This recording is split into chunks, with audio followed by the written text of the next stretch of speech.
Greetings! Welcome once more to the Dracovin Empire. Are you ready to dive back in time to travel back to the ancient days of 2011 to learn more about the history of Magic the Gathering? Well, today we're going to be talking about a duel deck. Ajani versus Nicol Bolas. Planeswalker versus Planewalker. On pay-per-view. That's an old reference, kids. Anyway, I'm your host and here at Dracovin. I'm going to open up the time portal so we can go back to 2011 and check out this product once released. And yeah. So, grab my hand. Please do remember to give a little bit of a tip here. Like, subscribe, ring the bell, and let's go back in time. Whoa, man, damn, we're back in 2011. Alright, let's learn about Ajani versus Nicol Bolas. So this is the 8th of the Duel Deck series. It was released on September 2nd, 2011, and it was an MSRP of $19.99, which was another year that Magic was out for. It's kind of a weird thing. But anyway, so about $20 if you wanted to get these two decks. 60 cards. It focused on, of course, Ajani and Nicol Bolas. And the two cards in particular were Ajani Deck and Nicol Bolas Planeswalker. Boom, boom, boom. Each of the Planeswalkers focused around them and matched their colors. To a degree. It's basically rivalry that happened during the Conflux block.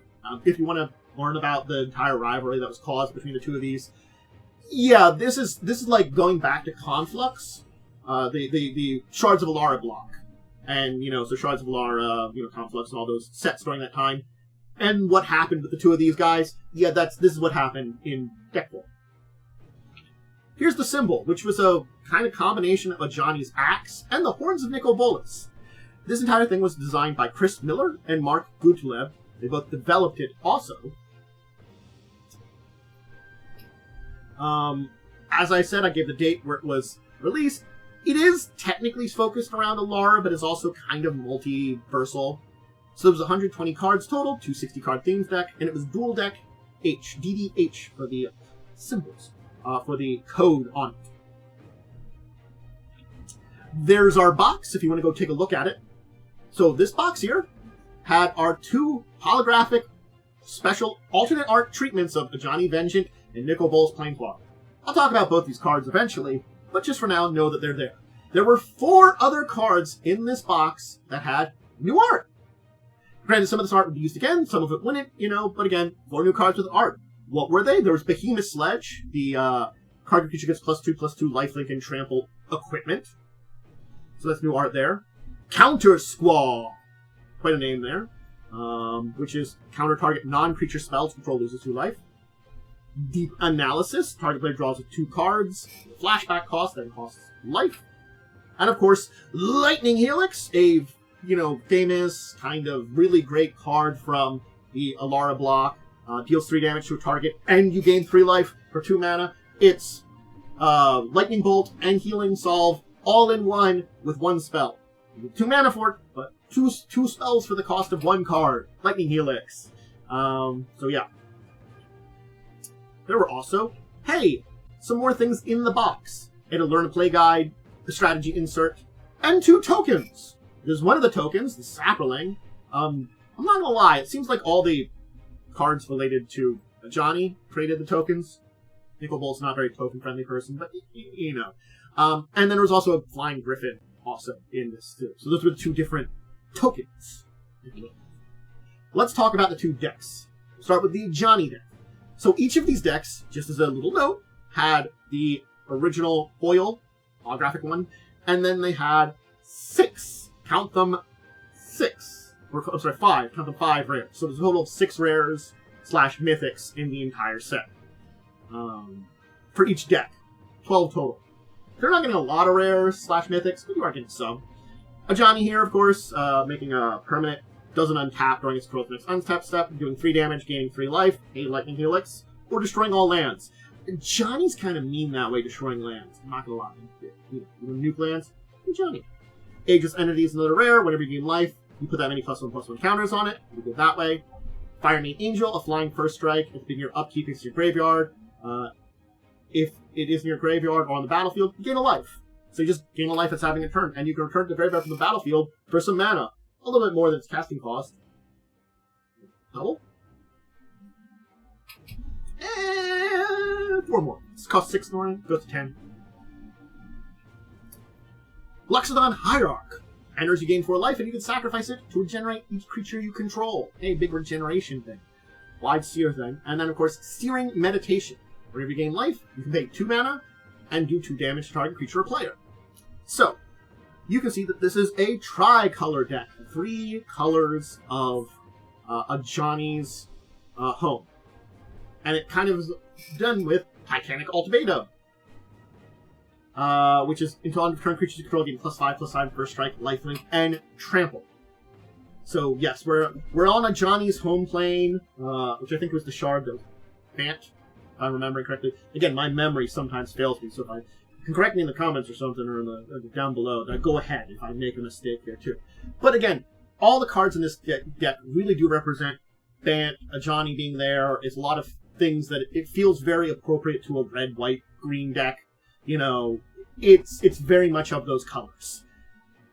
I don't think I can say much else than that one. It's a tri-color deck. It feels like a tri-color deck.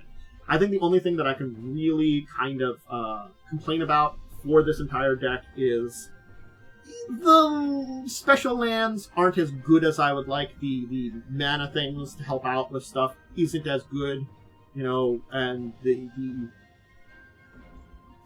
balance between all the cards is kind of a mixed bag too, because there's 3 mountains and you need 2 to cast Titanic Ultimatum.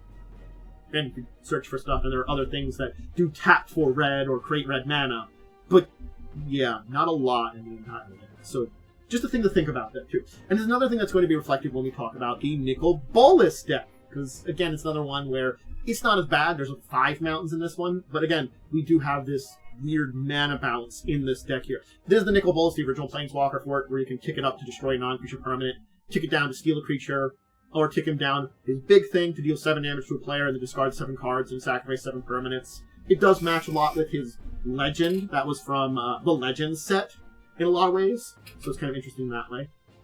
I'll probably talk about that when he came out in Planeswalker form back in the Olirant block. Blazing Spectre. A flying haste. Whenever it deals damage to a player, they discard a card.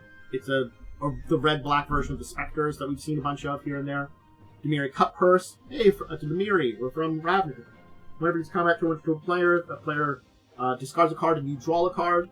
So, you know, it's good engine for a discard deck, a blue-black discard deck. Certainly part of a good engine for that. The Cut Purse. The Profane Command, one of the command spells, where you choose 2 of them for X. In this case, it's a target player losing X life, returning a creature card with a confirmed mana cost of X or less from the graveyard to the battlefield, giving a creature -X until end of turn, or giving X creatures fear. Yeah, we're still in fear territory. We haven't reached from fear to intimidate or menace, which are all replacements for each other. Fear replaced by intimidate replaced by menace. For blocking stuff. Yeah, Undermine, countering a spell, its controller loses 3 life. Yeah, pretty good.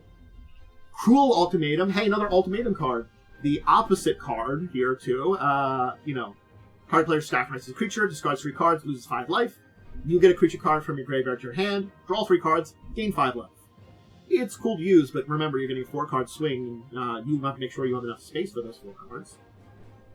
Last thing we want to talk about, now that we've got an idea of the decks here, because now you kind of have an idea of what the Nicol Bolas deck is. It's blue, black, red, some control, some destruction. It's, again, they feel like pretty box standard decks for you know, there's no major theme. The theme is the colors in a lot of ways, which is interesting. Not necessarily bad, but interesting for this. We go 10 years in the future. 4 years ago. This is fascinating, and I love it. I didn't know it came out. It's funny. Back in 2021, maybe not quite at the 10-year anniversary, but 10th year that this set was out, the World's Smallest Toys made a mini version of the Nicol Bolas vs. Ajani set. Each deck is 60 fully playable cards. And that's how big they are. They are tiny. And these are fully playable Magic cards. A miniature deck of this, and it's hilarious, and I love it, and it's funny. It's funny, it's hilarious, I love it. It's just so... It's cute, too. It's a cute little mini deck, and I gotta be honest, you know, I didn't know about this. I am unsure if you could still get this today. Maybe it's sold out, maybe it's not. I don't know.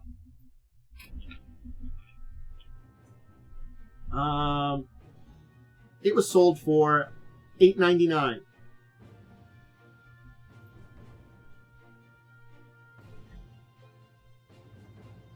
Yeah. It looks like it's still on their website. So I just checked now, because I had to check earlier whether it's still for sale. For those of you out there that might be interested in it and still want to get this, it's $9 on their website, and it might still be there. You know, doesn't look like it. Doesn't say it's sold out. So yeah, you can still get a copy of this. It's very tiny.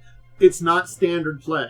But if you want to still play the Ajani versus Nicol Bolas duel decks with your friends, with one of you against one of your friends, or just casually play it as a kitchen table Magic, you probably could. Or you can combine the two decks together to some kind of new super deck. There are uses for it, but it's funny, and there's a reason why it's not that expensive. You're not going to be adding these cards to your normal deck. Alright, that's the Ajani versus Nicol Bolas duel deck.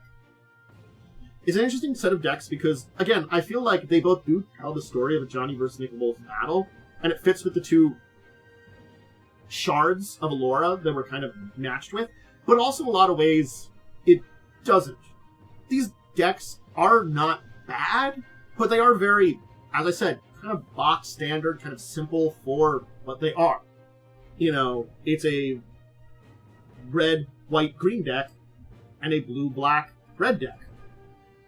I can't deny that. They are those decks. They fit that theme of those decks. They do things related to that.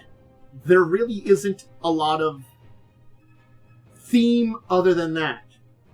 So it's sort of like, it fits, but there really isn't a major theme. And it's kind of this interesting place to be at with them. It's fascinating. But, you know, I definitely recommend, you know, if you're interested in it, check them out. Check out the deck lists. Certainly speaking, you can still build those deck lists even if you can't purchase all those cards. A lot of these things have been reprinted. You know, it's a reprint set anyway. So, you know, if you want to, you can build this yourself out of other cards. I will leave things there. Thank you very much for everybody joining me today. I hope you enjoyed, once again, diving into the history of Magic the Gathering. I do love these videos because it's my... As much as I'm a tabletop guy, I love Magic too, and looking back in time in history and getting to talk about these is another fun part of everything. Please check out the rest of my stuff, whether it's over live on Twitch or over on YouTube. Twitch, I record tabletop videos. I have live plays like Fall of Avonswell, currently on Wednesdays at 8. I have my kind of podcasty thing discussing tabletop Saturdays at 6. If you enjoy everything live, great. I also do some like gaming, hanging out, stuff with friends, all that kind of stuff. It's very, you know, busy stuff there. But if you just want to see the tabletop stuff and you can't catch me live, all the tabletop stuff goes up on YouTube. Maybe I'll eventually do a VODs channel for everything else, but for now, just a little tabletop stuff on YouTube. You can check it out there. Please do remember, if you're on the YouTube side, at very least, give the support there, like subscribing the bell, and, you know, let me know. Did you own this? I did. I used this decks for a little while. I played with some friends, and eventually I broke them down and threw those cards into other decks. And some of them were pretty helpful. I didn't have copies of them. I wasn't collecting during the Conflux era, so things like the Ajani Deck and Nicol Bolas, I had places for decks that I could use things like that as planeswalkers. Add them in. Anyway, remember to check out my social media. And other than that, till the next time, we dive into the history of Magic the Gathering or something else related to tabletop. I bid all of you out there a deep and wonderful farewell.